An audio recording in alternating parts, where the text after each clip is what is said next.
Boa noite, irmãos. Graça e paz da parte do nosso Senhor Jesus Cristo. Que todos estejam bem. Graças a Deus que está chovendo. O clima deve estar muito bom, friozinho. Estou sentindo falta desse friozinho daí de Paulo Afonso nesse tempo de inverno. Gosto muito desta época. Infelizmente agora estou tendo que realmente gravar nesse período da noite, então fica muito escuro porque aqui o quarto é com uma luz amarela e realmente aí o vídeo está ficando escuro. Mas eu não tenho outra alternativa. Então os irmãos vão ter que ouvir com uma qualidade um pouco menor do que costuma ser. Nós agradecemos a Deus pelas orações dos irmãos e continue orando por nós. Nós vamos fazer alguns exames amanhã e na terça-feira. Mais um check-up, o médico falou que realmente é importante. Claro, se você teve um caso de câncer, você tem que realmente pesquisar o corpo para saber se não há outro, né? É possível ter dois cânceres ao mesmo tempo, sem ter a ligação, né? Não é questão de metástase, porque realmente o câncer que eu tive no dedo, na unha, ele está totalmente localizado. O exame que eu fiz, eles dizem que é muito seguro, né? Muito preciso, mas você deve pesquisar por segurança, realmente, o resto do corpo, tórax, abdômen, né? E também tireoide. Mas tudo está nas mãos do nosso Senhor Deus. Ele é o nosso Deus poderoso, criou realmente o ser humano, criou todas as coisas, é o meu Pai, é o seu Pai. Nós temos essa certeza por conta da revelação da palavra de Deus. Então continue orando por nós. Provavelmente terça-feira eu estou retornando para casa, né? Deverei voltar, quem sabe em agosto, deverei estar em Recife para complementar a cirurgia. Nós vamos ler agora um texto que se encontra em Êxodo. Esse texto fala sobre Moisés, que é realmente também um dos heróis da fé. Nós já estamos terminando a galeria dos heróis da fé. Moisés é o penúltimo. Então nós vamos ver aqui no capítulo 3, o versículo 10, e depois o capítulo 4, a partir do versículo 10 também. Nos diz o seguinte, Êxodo 3, vou ler na versão de Almeida, versículo 10. Vem agora, pois, Moisés, e eu te enviarei a Faraó para que tires o meu povo, os filhos de Israel, do Egito. Agora, 4:10. Então disse Moisés ao Senhor: Ah, Senhor, eu não sou homem eloquente, nem de ontem, nem de anteontem, nem ainda desde que tens falado ao teu servo, porque sou pesado de boca e pesado de língua. E disse-lhe o Senhor: Quem fez a boca do homem? Ou quem fez o mudo, ou o surdo, ou o que vê, ou o cego? Não sou eu, o Senhor? Vai, pois, agora, e eu serei com a tua boca, e te ensinarei o que hás de falar. Ele, porém, disse: Ah, Senhor, envia por mão daquele a quem tu hás de enviar. Então se acendeu a ira do Senhor contra Moisés e disse: Não é Arão, levita, teu irmão? Eu sei que ele falará muito bem, e eis que ele também sai ao teu encontro e vendo-te se alegrará em seu coração. E tu lhe falarás e porás as palavras na sua boca, e eu serei com a tua boca, e com a sua boca ensinando-vos o que haveis de fazer. E ele falará por ti ao povo, e acontecerá que ele te será por boca, e tu lhe serás por Deus. Toma, pois, esta vara na tua mão, com que farás os sinais. Então Deus chama, convoca Moisés para ser o seu porta-voz diante de Faraó, e Moisés disse: Olha, eu não sou capaz. Ele cometeu um erro grave, Deus se irou realmente. Deus é o Todo-Poderoso, realmente que fez o nosso corpo, fez o mundo, então ele tem todas as condições de nos capacitar. Mas, independentemente dessa falha de Moisés, ele foi um grande homem. Muito, né? Um homem grande, enorme diante de Deus. Nós não chegamos nem aos pés de Moisés. Nós vamos orar e depois nós vamos então partir para o capítulo 11 de Hebreus. Nós vamos ver que realmente o autor aos Hebreus, que nós não conhecemos exatamente quem foi, ele dedicou 6 versículos para falar sobre Moisés. Moisés realmente é um personagem muito importante na Bíblia. Nós temos realmente uma farta história acerca da sua vida e do que ele fez, como ele liderou o povo, como ele realmente se dedicou em fazer, não é? Em escrever os 5 primeiros livros da Palavra de Deus, que é assim crido por Jesus e por o apóstolo Paulo. Sempre citam os livros da lei como sendo os livros escritos por Moisés. Então nós vamos ler, vamos orar. Senhor, que está nos céus, louvamos, te exaltamos pelo teu amor e misericórdia. Te agradecemos pelo teu poder manifestado em nossa vida. Te agradecemos porque tu és o nosso Pai. Nos guarda e nos protege. No nome do teu Filho amado nós oramos hoje e sempre. Amém. Pronto, então vamos lá em Hebreus capítulo 11 e vamos ler o que nós encontramos acerca de Moisés. O primeiro capítulo, o primeiro versículo é o 23, que fala na pessoa de Moisés, mas não propriamente sobre ele, sobre a sua fé, mas a fé dos seus pais. Quem conhece bem a história sabe que na época Faraó mandou matar os bebês que nasciam, homens, e Moisés era um deles que deveria ser morto, mas os seus pais não temeram o decreto do rei.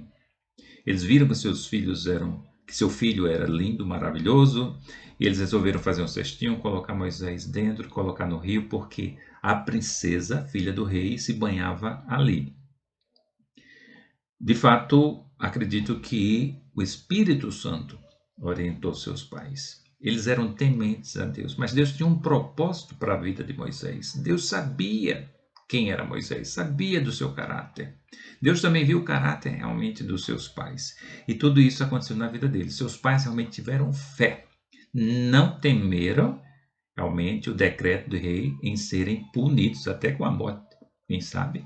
Provavelmente por conta de estar transgredindo o seu decreto, a sua lei. O primeiro versículo propriamente sobre Moisés, sobre sua fé, nós encontramos no versículo 24, que diz: pela fé Moisés, sendo já grande, recusou ser chamado filho da filha de Faraó.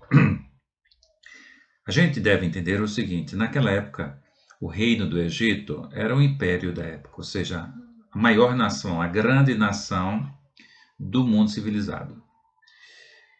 Todo o conhecimento, o que tinha de mais moderno, estava ali no Egito.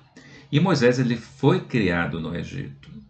Ele cresceu ali no conhecimento, nas ciências do Egito, na civilização, no povo, no reino mais moderno da época. Deus, então, programou que isso acontecesse, já com o pensamento de torná-lo do grande líder do povo de Israel, conduzindo esse povo no deserto até a Palestina, para que pudesse escrever a lei de Deus. Nós temos os 5 primeiros livros, como já falamos, que foram escritos por Moisés. Então, Deus realmente estava preparando esse homem. Então, veja que Abraão saiu lá da Mesopotâmia, subiu para Arã, desceu para a Palestina. Por conta da fome, né, nós vemos que Jacó, que já foi um seu descendente, desceu para o Egito e lá, realmente, a sua família viveu durante 400 anos. No melhor local do Egito, numa terra fértil, se multiplicou em torno de 4 milhões, 5 milhões, era a população mais ou menos da época de Moisés. E aí Moisés pega esse povo todinho, essa multidão de gente, e leva pelo deserto até chegarem próximos à Palestina. É uma história muito rica, muito interessante realmente ler. Diz o texto que ele recusou ser filho de Faraó. Ele estava ali dentro do palácio, tinha toda a riqueza disponível para ele, todo o prazer. Nós sabemos que os impérios antigos, eles eram idólatras, eles se envolviam com orgias, eles se envolviam com extravagâncias. As maiores extravagâncias dos livros de história realmente registram. E ele recusou tudo isso. E é difícil, porque ele não era um rico qualquer. Ele era um bilionário, a gente poderia dizer assim. Era a pessoa, estava na família mais rica. Naquela época, as pessoas, o povo trabalhava para sustentar o palácio do rei. Sustentava Faraó. Então, tudo era canalizado realmente para o sustento do luxo dos governantes. Ele estava ali dentro do palácio, tinha tudo ao seu dispor, mas ele recusou. Diz o texto que ele recusou ser chamado filho da filha de Faraó. No versículo 25 diz: escolhendo antes ser maltratado com o povo de Deus, do que por um pouco de tempo ter o gozo do pecado. Não vale a pena fazer a opção pelo pecado. O texto nos diz que é algo passageiro, não vale a pena. Depois segue-se o quê? O juízo. Depois ou é o céu ou é o inferno. Não vale a pena você trocar o céu por essas coisas passageiras. Mas não é simplesmente por conta disso. A gente sabe que o pecado tem seu preço. Tem seu preço. A gente vê muitas pessoas se envolvendo, se entregando totalmente ao pecado e depois, às vezes tiram as suas próprias vidas, porque não suportam as consequências do pecado, porque é muito dolorido. Todos nós sofremos, naturalmente, por conta do pecado inicial de Adão e Eva. Todos nós nascemos no pecado, somos pecadores, mas é diferente. Especialmente porque o crente ele tem, de certa forma, a convicção no Deus vivo, sabe que nós somos filhos dele, que ele quer o melhor para nós, ainda que a gente sofra, Deus quer o melhor para nós, ele transforma tudo para a nossa edificação, para nós construirmos o nosso caráter e tantas outras coisas. Nós nos sentimos realmente seguros, a paz de Cristo nos é dada, diferentemente do ímpio, do incrédulo, que não tem esperança em nada. A esperança dele está nas riquezas, nas coisas materiais. E quando ele perde isso, realmente a sua vida fica sem sentido. Então, não vale a pena. E também porque nós precisamos obedecer ao Criador. Ele nos criou e ele é dono das nossas vidas. Então, nós temos obrigação realmente de louvá-lo, de exaltá-lo. E Deus é santo, Deus é puro, tudo dele é bom e maravilhoso. Então, precisamos ter essa consciência de viver ao lado de Deus, viver ao lado da justiça. Todo mundo gosta da justiça, mas os ímpios esquecem a justiça de Deus. Nós temos um versículo aqui, que é 1 João 2,15, que nos diz o seguinte, é muito conhecido, diz: não ameis o mundo, nem o que no mundo há. Se alguém ama o mundo, o amor do Pai não está nele. Não tem outra coisa. Não ame o mundo. Se você amar o mundo, você perde Deus. Você não está com Deus. Não dá para unir mundo e Deus. E às vezes nós rejeitamos a Deus, abandonamos Deus por conta de coisas pequenas, coisas tão sem significado. Moisés não. Moisés, ele rejeitou todo o mundo, tudo que ele tinha ao seu redor disponível para ele. Ele preferiu viver na simplicidade do povo de Deus do que viver nas orgias do palácio, nas extravagâncias do palácio. Nós encontramos também aqui em Filipenses, capítulo 3, versículo 8, que nos diz o seguinte, Filipenses 3, 8. Paulo foi outro grande personagem. A semelhança de Moisés, ele diz: na verdade, tenho também por perda todas as coisas. Olha o que ele disse: pela excelência do conhecimento de Cristo Jesus, meu Senhor, pelo qual sofri a perda de todas as coisas e as considero como esterco para que possa ganhar a Cristo. Agora, claro que Paulo ele não foi rico como Moisés. Ele provavelmente teve boas condições. Os seus pais tiveram uma condição muito boa. Nós não sabemos até o quanto ele foi rico, nós não sabemos. Mas com certeza não chegou aos pés de Moisés. Moisés realmente, a família, o faraó era a família poderosa da época, a família rica, milionária da época. No versículo 26, nós temos o seguinte: tendo por maiores riquezas o vitupério ou os sofrimentos de Cristo do que os tesouros do Egito, porque tinha em vista a recompensa. Moisés não conheceu Jesus. Moisés nem entendia acerca da pessoa de Jesus, nem que ele sofreria, nem que ele morreria na cruz do Calvário. O que realmente o autor quer nos dizer aqui é que ele sofreu como Cristo sofreu. Na realidade, quando Moisés fez a opção por Deus em sofrer como povo de Deus, ele estava imitando a Jesus Cristo. Quando Jesus Cristo veio ao mundo, ele foi perseguido e caluniado, e ele foi morto numa cruz. Todo aquele que aceita sofrer por conta do Evangelho imita Jesus. Então, Moisés, sem saber, imitou a Jesus. É isso que o texto está dizendo. E nós precisamos imitar, porque não vale a pena você fazer a opção pelo pecado. Se seguir a Cristo, se realmente viver com Cristo significa sofrer alguma coisa, sofra. É isso que o texto realmente nos diz. Eu me lembro muito bem quando eu estudava, era estudante, especialmente no ginásio científico. Eu já era crente, mas era muito tímido. Era muito difícil, foi muito difícil para mim, porque era o único na classe crente. E as pessoas às vezes gozavam com você, diziam, sabe, faziam brincadeiras com você, né? Anarquizavam com você porque você é crente. É difícil. É difícil para o jovem, é difícil para o adolescente aguentar isso, mas vale a pena. Não vale a pena você seguir o mundo. Fazer a vontade do mundo simplesmente para agradar a eles e ter amizades e não ser rejeitado e não ser zombado, não vale a pena. Porque chega um dia em que você tem que fazer realmente. Você vai se deparar com dois caminhos, que é o céu e o inferno. Mas chega ao juízo de Deus, ele vai dizer: olha, agora você já decidiu durante a sua vida, você vai para o inferno, você vai para o céu. O céu é a grande recompensa do crente. É uma recompensa eterna. Nós vamos viver na paz, no amor de Deus, sem a influência do mal. Porque Satanás estará preso, os demônios também estarão presos. Então nós vamos ter realmente uma vida totalmente da vida que nós levamos aqui neste mundo. Então ele viu a recompensa, ele viu que valia a pena servir a Deus e amar o povo de Deus. Nós precisamos amar a igreja de Deus. Nós precisamos amar tudo que é Deus, a palavra de Deus. Isso é o que devemos fazer, deve ser o nosso procedimento. No 27 diz: pela fé deixou o Egito, não temendo a ira do rei, porque ficou firme como vendo o invisível. Deus não é visível, o Espírito Santo não é visível, Jesus não é visível, o céu não é visível, tudo é invisível. Nós precisamos ter fé. Nós já falamos sobre os conceitos de fé. Tudo que, de certa forma, nós cremos, se forma uma prova dentro de nós.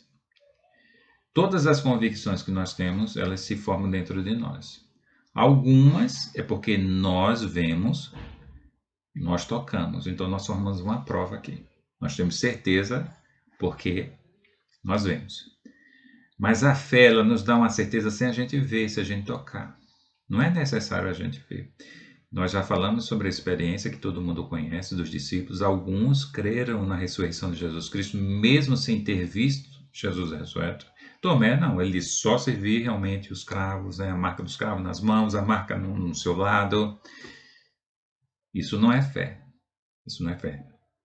A fé realmente ela faz a gente ter uma convicção, formar uma prova dentro de nós, lá dentro de nós, e ninguém tira essa prova. Moisés, ele teve essa prova, ele viu, né, a existência de Deus, ele viu as promessas de Deus como um cumprimento verdadeiro, sem precisar ter visto. É como também o autor ele diz, muitos creram que iriam, né, que seus descendentes iriam habitar na Palestina, apesar de estar longe ainda, mas eles creram no que Deus falou. Isso é que é importante. Então, Moisés realmente, ele não temeu a ira do rei. Ele deixou o Egito, deixou todo o luxo do palácio e não temeu a ira do rei, porque ele se tornou, de certa forma, como inimigo do rei. Ele deserdou a casa do rei. Foi criado pelo rei.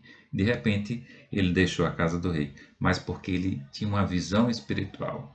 Ele enxergava Deus, enxergava os valores do reino de Deus. Pela fé ele celebrou a Páscoa e a aspersão do sangue para que o destruidor dos primogênitos não tocasse. Nós conhecemos a história, que realmente Deus enviou Moisés como porta-voz para retirar todo o povo do Egito, o povo hebreu, o povo de Israel, levando-o pelo deserto até a entrada da terra prometida. Só que Faraó não deixou. Precisou então uma última praga terrível, que foi a morte dos primogênitos. Todo primogênito, todo primeiro filho das casas dos egípcios, eles morreriam com essa praga. Os dos hebreus não. Terrível. O primeiro filho geralmente é o mais amado, às vezes, né? A primeira experiência como pai, como mãe. Então isso seria terrível. Para que os hebreus não tivessem os seus filhos mortos, então eles deveriam matar um cordeiro e passar nos umbrais da porta, nas forras das portas. Precisava ter fé, precisava crer nisso. Moisés creu nessa determinação de Deus, que eles seriam salvos, seus filhos seriam salvos. Se matasse um cordeiro, melasse realmente as portas, melasse realmente os umbrais das portas. E ele assim procedeu. Uma pergunta que a gente faz é o seguinte: se Moisés estivesse hoje aqui, ele creria que o sacrifício de Jesus Cristo salvaria a sua vida do pecado, da morte? Com certeza. Se ele creu que o sangue de animais salvaria os filhos, os primogênitos dos hebreus, se ele creu que o sangue de animais purificava os pecados, porque assim ele foi ensinado na lei mosaica, ele mesmo deu ao povo essas orientações, as pessoas para terem os seus pecados perdoados, elas então sacrificavam o animal. Se ele creu em tudo isso, quanto mais crer no sacrifício de Jesus, no seu sangue derramado? Com certeza ele creria. Então, o que Deus levou em conta foi a sua fé aqui. Deus sabia que ele creria. Se Jesus Cristo estivesse aqui e morresse, ele creria, sem sombra de dúvidas. Ele provou realmente que tinha fé. Uma coisa muito mais difícil de crer, ele creu, quanto mais Jesus, o próprio Filho de Deus morrendo na cruz, não purificaria? Com certeza. Então, realmente isso demonstrou a grande fé de Moisés. Mais adiante diz: pela fé passaram o mar vermelho, como em terra seca, o que, intentando os egípcios, se afogaram. Para Moisés foi a salvação, para os egípcios foi a derrota, foi a destruição. A gente sabe que Deus levantou uma nuvem guiando o povo, mas de fronte do mar, que era um impedimento para todos passarem, Deus fez com que a nuvem ficasse atrás, fosse realmente uma escuridade entre os egípcios e os hebreus. Daí eles não conseguiram avançar para destruir os hebreus. Enquanto isso, Deus abriu o mar, deixou o mar dividido em duas paredes e o povo pôde passar, pelo mar, pelo fundo do mar, até o outro lado. E Deus providencialmente, então, tira essa nuvem vai embora, para que os egípcios vissem que os hebreus estavam atravessando, e aí eles perseguiram, entraram também no mesmo caminho, mas Deus fez isso de propósito, para fechar o mar e matar todos eles, e assim resolveria o problema de uma vez por todas. E agora, entre o Egito e o povo no deserto estava o mar. É uma grande lição. O que foi salvação para um, foi destruição para o outro. Poderia o mar ter se fechado com os hebreus lá, mas eles creram, especialmente Moisés, que era o líder, ele creu e mandou que o povo passasse. Isso é fé. Então Moisés, durante toda a sua vida, apesar da sua falha inicial, ele demonstrou a sua fé realmente na palavra de Deus.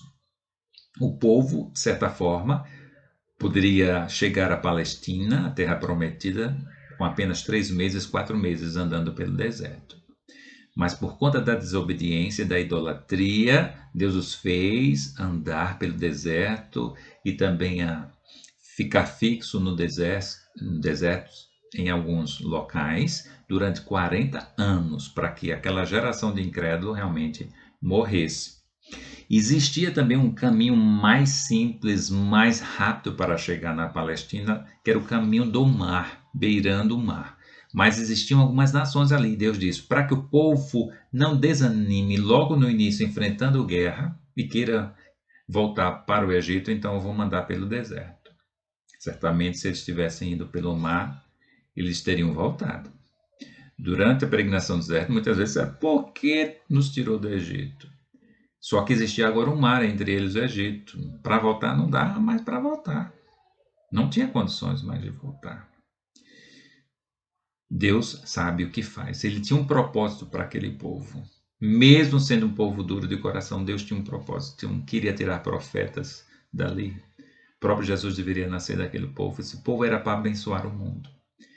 É como a igreja de Cristo. Deus tem um propósito para a igreja de Cristo, mas muitos são incrédulos. Muitos realmente desobedecem a palavra de Deus. Isso não é o que Deus realmente planejou para a igreja de nosso Senhor Jesus Cristo.